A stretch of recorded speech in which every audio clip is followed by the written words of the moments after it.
Police Superintendent Cromwell Henry said a zero-tolerance approach is being taken for breaches of COVID-19 quarantine.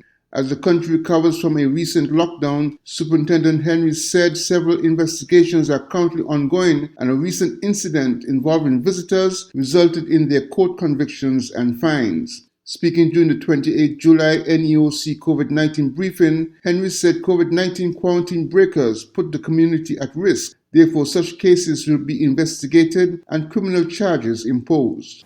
On Wednesday, 21st July, Farrakhan Asagai and Natasha Robinson arrived in the Federation from the USA and were in quarantine at the Mount Pelier Hotel in Nevis. On the morning of Saturday, 24th July, the couple left their quarantine without authorization and journeyed to St. Kitts via a ferry. They were eventually located at a residence in Frigate Bay that night and were taken to the government quarantine facility at the OTI to complete their quarantine and to be tested.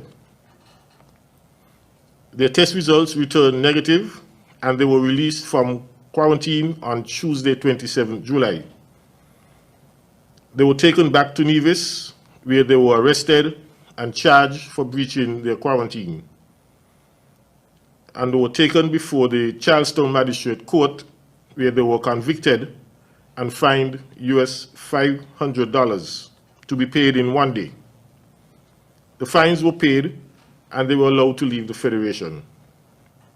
The police have taken a zero-tolerance approach to breaches of quarantine, as this puts the entire community at risk. We've had some persons who would have breached their isolation, and as I indicated, a criminal investigation has been launched. In fact, the Criminal Investigation Department has a full-scale investigation ongoing into the activities of those persons, and I'm certain that we will be announcing the result of those investigations in due course. So yes, persons who breach their isolation and their quarantine, they will be investigated and appropriate criminal charges will be brought against them.